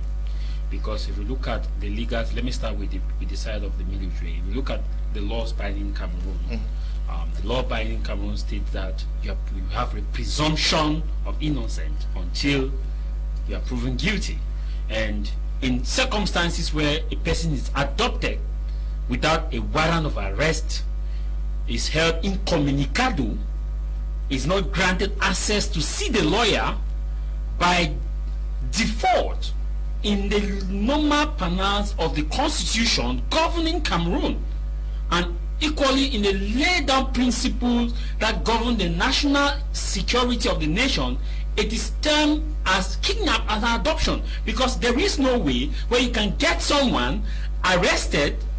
You come on civilian attire, you arrest a civilian, you get that person incommunicado, and you don't grant access for that person to see the lawyer, and that person is held for months. I mean, not days, not weeks, for months without seeing the lawyer. It is kidnapping. Let's get that clear. But in a situation where you get someone with a warrant of arrest, or you arrest that person and you grant that person access to see the lawyer, I think that area is not, we cannot quantify that as kidnap. And this norm is ongoing in the northwest and southwest region on a daily basis in some circumstances. There are people where you just go and report to the military that this person is an amber. They should come and pick you in the night without proper investigation, and sometimes you end up seeing this person, hearing about them, that they are in this detention facility, in this detention facility, in this detention facility, and sometimes some of them you don't even hear them again, and we don't even know where they are. So at one point in time, we must set the record straight on this angle. Another issue, when a situation where you come to a checkpoint and you are forced to open your phone at gunpoint without a legal notice, without a notice, it's kidnapped, because your phone has been kidnapped at that moment and you are forced at gunpoint. Let's get that straight. We were sent to protect us civilians, lives and properties. So if you come to us, we should feel that safety. But in these circumstances, you are no longer safe. Whether you see the military coming, you see the Amber Boys coming, you see the I don't know how I can equate it. The one that John said we have the thieves too coming. Before, in the northwest and southwest region, in the days of West Cameroon, where you see a policeman coming, you run to the policeman, you run to the military. I remember when we were singing in primary school, in secondary school, I remember when I was a soldier, everybody had that anxiety. But you see, now you cannot see that anxiety, that enthusiasm of that song, yippee yap yap, yippee yippee yap yap. Come to the separatists now. I think the separatists on that side do kidnapping. Mr. We cannot just mix word here. If you see someone who you claim has money, yes, you can ask for support, and you can give that person a logical reason to support you, not by force, not by the use of gun, and not by ransom. And sometimes there are those who are kidnapped who don't have money. Some, as we've seen in circumstances, they ask you to have short sleeve or long sleeve. We have seen circumstances where you hear, they'll tell you that you'll be here till, and most often there are some cases where when the military comes for what we call for an attack in that camp, civilians sometimes are caught in crossfire. Those who are kidnapped are caught in crossfire. The long and short here is that the common man, dear military, dear Amber Boys, you have one interest. These people have one interest. The interest is that me, who is living in Moya, I should live in peace. I should have freedom of speech. I should have a right to potable water. I should have right to development. I should choose whatever I want to do. The Amber Boy says we are oppressed. The military says we are oppressed. Now, who are we oppressed? Who is oppressing us? Both sides are oppressing us. If you want that we should not be oppressed, stop oppressing us. If you are fighting to liberate us, then allow us to go in peace. Corpses are not safe. Individuals are not safe. The properties that both sides claim they are protecting, Amber Boys will tell you they are protecting lives and properties of their various county. But the properties are still not protected because either the military get them burnt down or the Amber Boys get them burned down. That this person is a black leg, as we saw with the house, with the home of the no, I just want to let it. We cannot. It's intertwined. So I'm just stating here that, Mr. Yo, the bottom line is that if you claim you are protecting us, you are fighting for our interest as an Amber Boy or as a military, the long and short is that don't force us to give you money at gunpoint because it exists on both sides. Okay. Good evening, Mr. Leo. I'm Thomasan Hans writing from Bamenda. Our problem is in the northwest and southwest regions is the regime in power. My regards to all of you in the studio. Good evening to you, Thomasan. Good evening, Mr. Leo. Nice program out there. The issue of kidnap is done by both the military and the boys. When the military invades a village and carry young people whose family will be paying hundreds of thousands for those boys, many are using it as core settlement. I'm writing from the United Arab Emirates. Good evening, Mr. Liu. I love your program. Please keep it up. I'm David, writing from Muyuka. Thank you, David. Stanislas, watching from Santa. Mr. Liu, good evening to you and all the panelists. Your programs are always very interesting and teaching as well. I'm learning a lot from your programs as I follow them every evening. More grace to you, sir. Everything that is happening in the northwest and southwest is because the government has decided to become like a patient who don't want to take drugs but wants to get well at all costs. However, we keep trusting God for the solution will come one day. Nothing lasts forever. Both government and Amber Boys are making money from the crisis. Mr. Liu, good evening. The Cameroonians have big hearts and fear nothing when money is concerned. Armies are taking money on the road with boldness from every vehicle passing. May be that's why they are collecting their own in a wrong way. Please, my children, let's look up to God. Papa God. Okay, Sisi is writing from Limbe. Hello, greetings, Mr. Liu. I'm Bertrand from Bamenda. When we are talking about kidnapping, what Amba is doing in the name of kidnapping is nothing compared to the military. I can't even give examples of military kidnapping because the examples are too much. We should ask ourselves what happened to Wazizi, okay? Wazizi, our colleague, yeah? Good evening, Mr. Liu. It's Bertrand from Yaoundé. Well, I think independence of other countries were gained on blood of the patriots. Sweat is not in any way comparable to blood of those fighting. It's not to say kidnapping is good, but every Anglophone must support the quest for freedom. You're writing from Yaoundé. Okay, good evening, Mr. Liu and the panelists. The truth is that both parties are committing atrocities, especially the military. Okay, Daniel is writing from Bamenda. Good evening, Mr. Liu. I love the topics for today. Kudos to you and the panelists. Your channel have been witnessing some technical problems for close to a week now, making it very difficult for us to successfully follow your prestigious programs. I'm Divine writing from Bali. Good evening to you. Mo writing from Yaoundé says, good evening, Mr. Liu. I'm Mo from Yaoundé. The increase in kidnap cases is just a failure of the so-called Amber War. Kidnappings is a manifestation of their frustration and their shamefully don't want to back out. Unfortunately, the people are victims. Okay, good evening to you in the studio. I really love this program, and to be honest with you, Mr. Liu, I think we as Anglophones need to have love for one another and be each other's keeper first before we think of tackling this issue. Mr. Liu, who gives information about others, their backgrounds and so on to the kidnappers, is becoming unbearable to us. It's Mercy writing from Bamenda.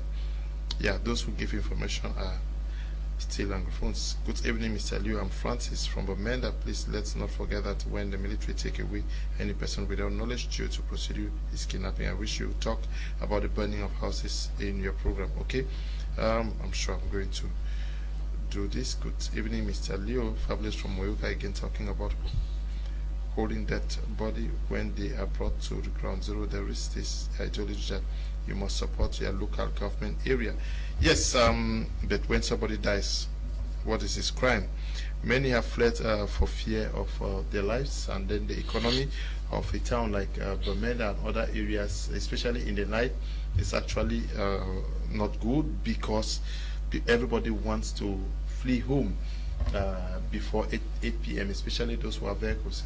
Before that, Mr. Leonard, I think we should make our viewers to be clear that what we are discussing here is the consequences of Anglophone crisis. I will specify it to kidnapping and other issues related to North and Southwest, because we are not discussing about the causes. Because many people who are writing some, they are saying that they are only talking on ambassador. We are talking about the causes, the consequences of the Anglophone crisis. We are on impact of the crisis, not the causes. We should be clear about the difference between causes and consequences of something. And we are specifying it to kidnapping and in Northwest and Southwest. We should be clear, viewers should be clear about this. Because some of them, when they listen to our discussions, they say, no, hey, these people are pro something because I don't know. We are talking about the consequences of Anglophone crisis and not the causes. And the situation we are talking about causes where we have been calling other people. Coming back to what you are saying, I recently saw something online which is very clear about the Anglophone crisis, especially when you look some areas in Bamenda. Generally, in some areas in North and South, we discovered that population have shifted from a particular area to another area. I saw something online whereby many landlords in Gwen and off station are really enjoying because they increase their house rent, given the fact that other migrated to other areas that there's fighting and they're going to area that there's security. And then the landlord in this area that increase their rent and their benefit, and that's the very situation in the area like in Boya, where other people are others are migrating or running away from Moyoka and other areas to within the Farco division, making that. So it is something that is normal. That is something that when it comes to war, it happens. But the economy of Northwest and South generally ever be a problem, Mr. Leonard. When I started looking at the Anglophone crisis, 2016, 2017, 2018, and the number of destruction, social and economic destruction, I cried for the Northwest and Southwest because that's a territory that I've ever seen had an socio-economic problem. I don't want to talk too much of history here.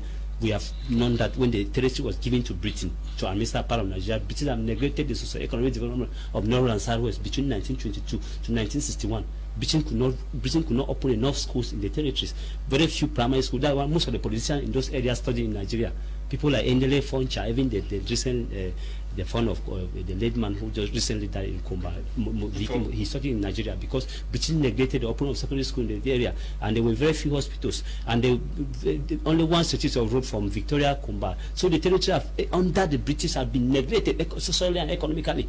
So when the Anglophone crisis came again, and they started hearing about burning down of villages, burning down of schools, I started crying that they are adding to a territory that have not ever been balanced economically, socially and economically. Because recently now, we have seen information given by non-governmental organizations about the number of houses that have been burned down in North and South because of the Anglophone crisis. We have seen situation. You are talking about economy here. Before the Anglophone crisis, we have many school proprietors in Northwest and Southwest. That was the most thriving industry in the Southwest and Northwest. But because the Anglophone crisis, some of the structures are there, and some of them might properly change into hotel or whatever, and most of the students are migrated, although some of the proprietors have equally lived in Little Raya and without other areas to establish, but they have lost most of the students. That is already because when, like in an area where the schools are booming, students come to school, you come like Moliko from school, students will establish the other things. Those who are doing tailoring, they will benefit. Those who are selling along the road, they will benefit. But in an area where there's no schools, no function, like the Anglophone crisis are talking about, many people who are running away from a particular area, what happened? It rendered experience economic crisis. While in other areas, where the population is going that way, they will now experience economic boom. So I think with the Anglophone crisis, that is something that we are really crying, especially for Northwest and Southwest, because that is the territory, that is an area that have never been balanced economically. Mr. Low, if not something, when you live from Northwest and Southwest going towards, when you are in those areas and you as compared to other areas like Douala, when you are coming to Douala, you see that the environment is different from what it is. That is the history. It is very clear that France have, when the Cameroon was partitioned, France did a lot in the social and economic development in French Cameroon. They are trying to open a standing institution in French Cameroon, win hospitals, bring medical doctors like Jamon, and the area was booming. But we are talking. I'm linking the socio-economic backgrounds of Northwest and Southwest historically with what is going on now. The territory have never balanced economically and socially. Okay. But with Anglophone crisis, the burning down of houses, burning down of villages, destroying school and other, it become another problem. Okay. So that's where I'm looking at it now economically. Like it's a war that after the war will come to an end, 10 to 20 years we'll still cry, because we have a lot again to recover. Greetings to the great minds on set. The incident happened in my face. We, 27 of us, left Kumba Mile 1 en route to Koto Barombi to rest at the traditional ruler of Koto Barombi, His Royal Highness Chief Moni Indian Fende Nasel. Few minutes into our journey, we were confronted with alleged separatist fighters with sophisticated weapons around Mile 4 Small Ikumbe in Bonge subdivision. They asked us to carry the corpse. The vehicle, Unimog car, transporting the corpse was raised. We carried the corpse for about 2 kilometers in the forest. At the point we were tired, fatigued, and the dreaded fighters asked that the corpse be transported on a bike, and one of us opted to do same. They took our belongings. They later gave us our belongings, cash, identification documents, and phones. The corpse was taken to their camp. At about 2 a.m., the corpse was set free. The corpse was taken to Koto Barombi and buried at about 5 a.m. The situation was really a drama. Thank you for that narration there by our colleague Tala Aga, who is in Kumba Council. Good evening to you. Thank you for that contribution. Now, I come back to you, Dr. Michael Ndimancho. Can we also say that since we are talking of kidnaps, some people say it's done by the fake and not the real Amber Boys, but can we say the situation has legitimized the activities of armed robbers? Exactly. If we take an example from what used to happen in the north with Coupe de Route, you know that immediately Boko Haram came, Coupe de Route now stopped, and actually we are living witnesses to a different thing. So now you see as if they are looking for the opportunity to have something like lucrative. So Coupe de Route, that activity was no more, giving them what they needed, and now Boko Haram was much more paying than that. So now you see that we will not say it has legitimized, but that actually people have had an easy way to have money. Well, sometimes, as we're talking about only the separatists, people keep on calling on names and saying that we are against the struggle, and I keep on asking what struggle and for who. Now, it is on both sides. It is on both sides, like Mr. Ta said, Javi said. You see, a professional military will not come in the night and weeks of somebody or kidnap somebody. If somebody has done something wrong, the person should be taken in daylight because he has done something wrong. I don't think they should come in the night and take off somebody who they think has done something wrong. Because if you have committed an act, you should not be taken away hiddenly. I mean, you should be taken in broad daylight so that people know that you have been taken away because you are guilty of what you have done, and that they will judge you, and if you are guilty, you'll be sent to prison. I mean, it's a pity that we have had cases like Samuel Wazizi. I mean, and many other people, even the Anglophone leaders, the Yuka Tabe and all, they were kidnapped. So on the other side of the professional military, we also find some fault. It's not just with the issue of the Amber. Let people get this clear. We are trying to make an objective analysis. Whether by military or by the separatists, kidnapping is wrong. It is wrong. It is something against human dignity. It is something against a human right. I mean, you are putting somebody through an inhumane condition. I mean, and it is punishable. Because each and every person has the right to enjoy an affable life. So we think that to say that we actually give credence to kidnapping, it's a wrong thing. It's wrong to say, I mean, to accept that kind of an activity. And that is why we call on, and the worst thing too is that they take these people, they do not actually find out the veracity of what they have heard. If at least for once the Amber Boys or the separatists had a way of making their inquiries and finding out to know whether somebody is at fault before torturing. Because, I mean, kidnapping is one thing, and then the torture too is another thing that people go through.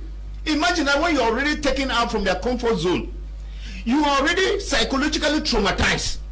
And again, you are being inflicted into kind of inhuman treatment, physical treatment, you know, that actually makes some people eternally unstable. You come out from there and you need a psychologist. You need to go through psychosocial, rehabilitation before you come back as a normal human being. Because there's a lot of shock, and not forgetting the kind of abuse that you pay in the hospital. Some people are even unfortunate that they are killed during the torture. I mean, these are things that we stand to denounce. And somebody tells us that we are only talking on one side. Is kidnapping a good thing to do? I don't think it is a good thing to do. Because we will not think that because we want things, if our struggle is genuine. I mean, bring people together. Let people see a reason why the struggle is genuine, and they'll be able to support.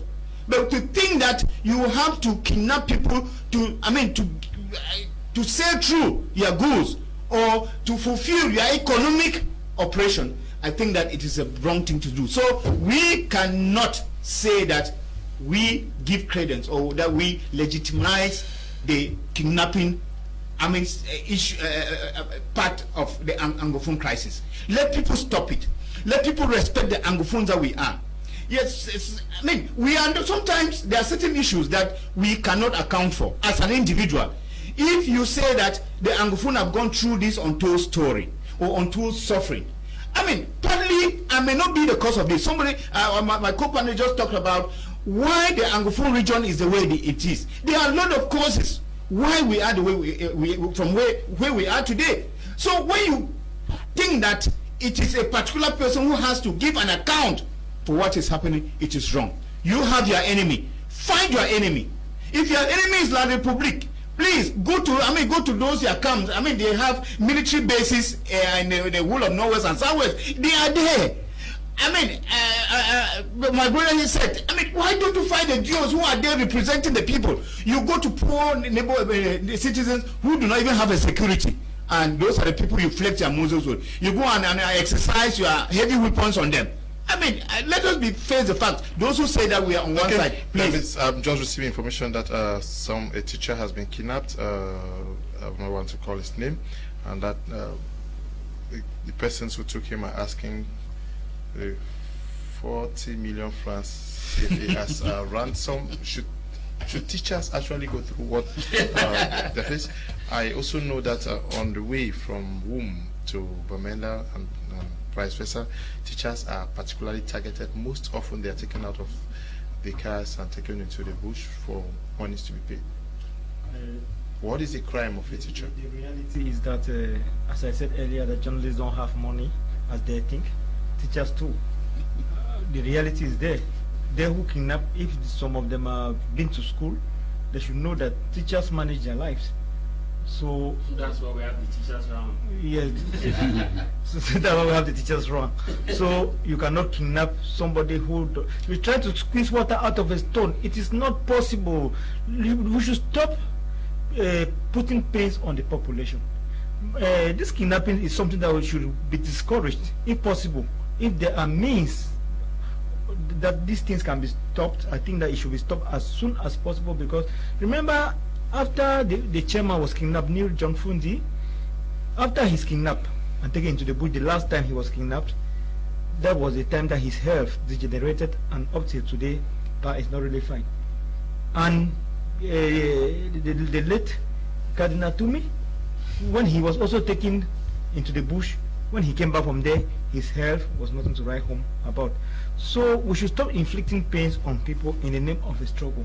If you want to render the place ungovernable, there are people who are how can I say, stakeholders. If you touch, the place will be more ungovernable. Why should you go and touch people who mean nothing? Because you say that you are fighting an enemy, as Dr. Dimancho said that the La Republic, who is an enemy to you, that you are fighting the government officials, and you go and kidnap a civilian who is your brother, who is your sister. Then you thinking that the La Republic will feel the pains. How will the ransom paid from the teacher's brother or the teacher's family affect the La Republic of Cameroon? What pains will it afflict to the government in place? If not on the family that will suffer to sell landed properties, to borrow from left to right to give you the money. When they give you the money, what will you do with it? People who are kidnapping should remember that there's a time coming that people will point you out and say that you kidnapped my father.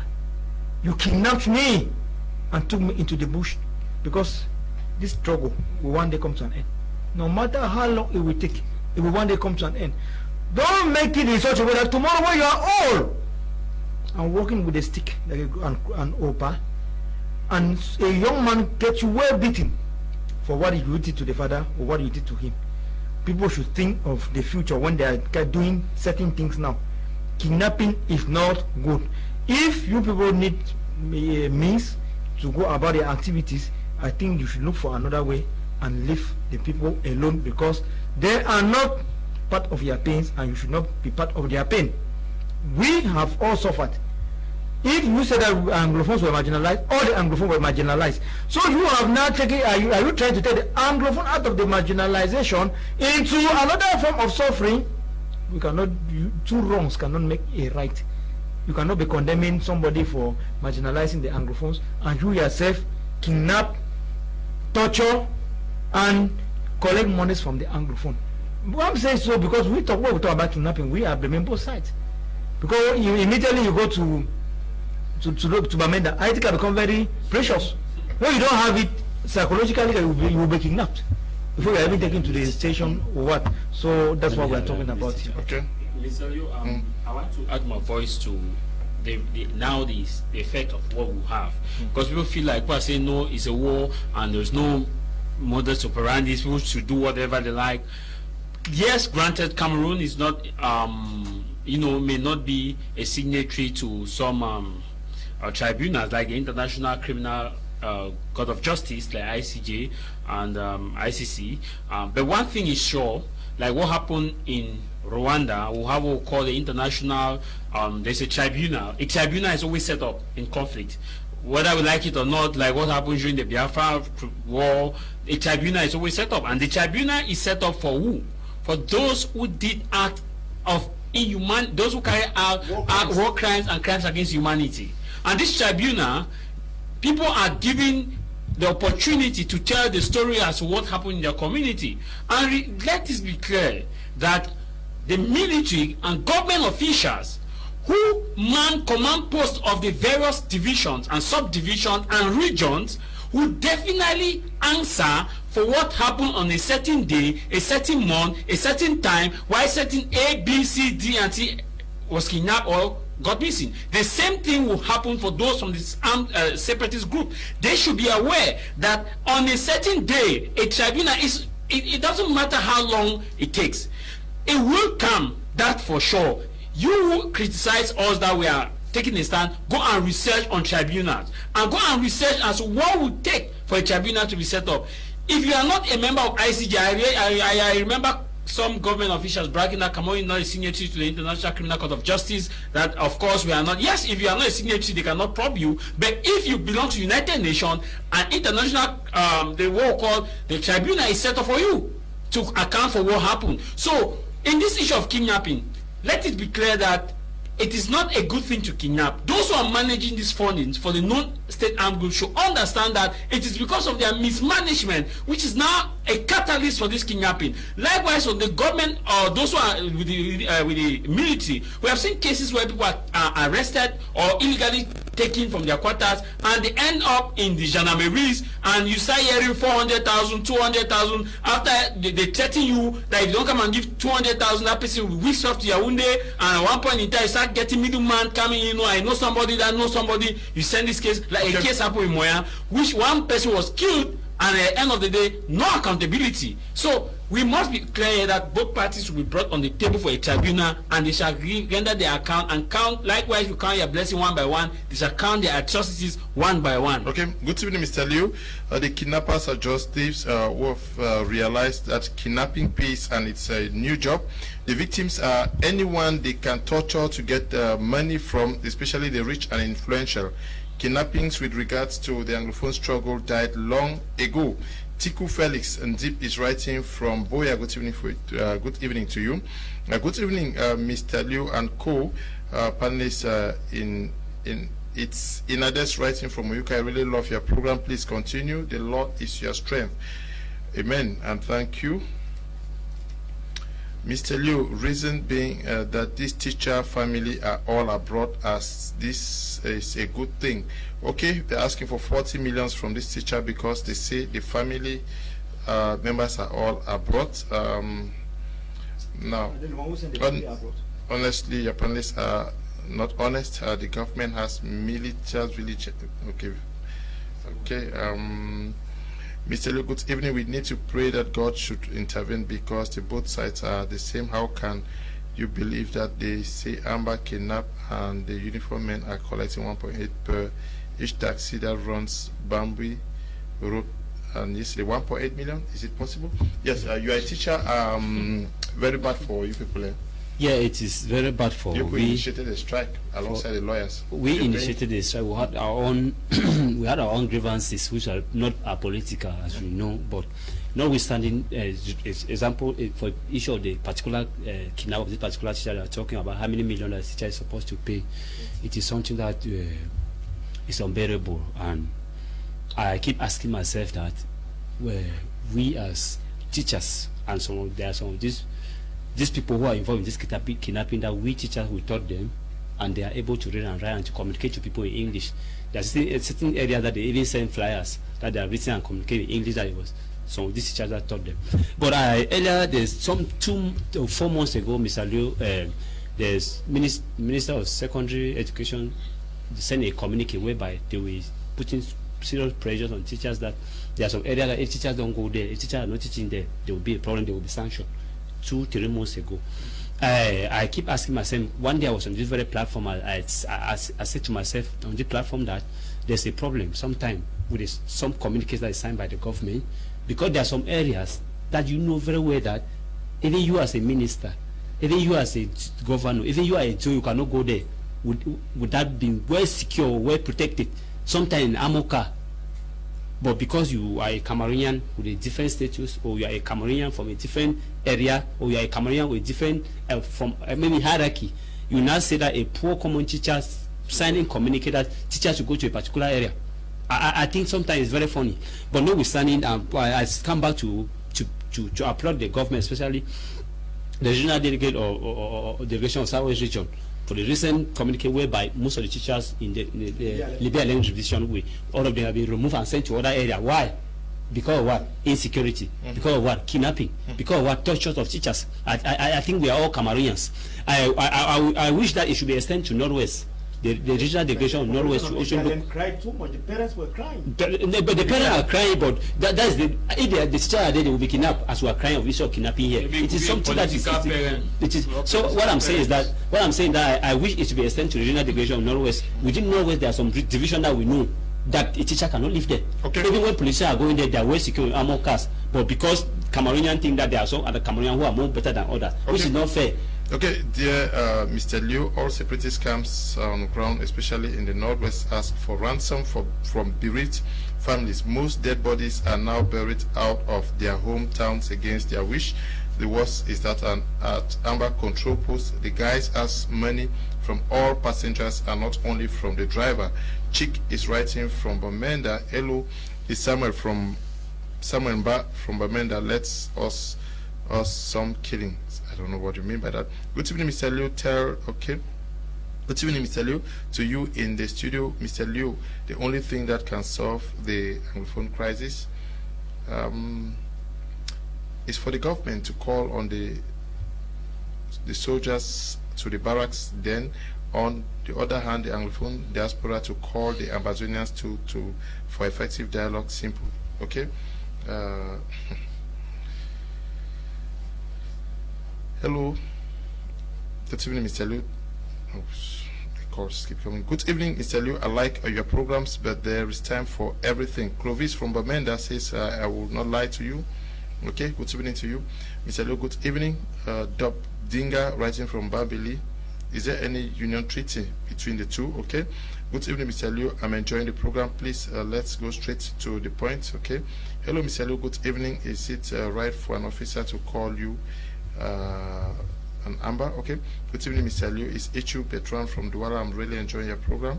Please, Mr. Liu, have you ever been a student at GTHS Bamenda? No, I've never been a student at GTHS Bamenda. I've been to GBHS Mancon.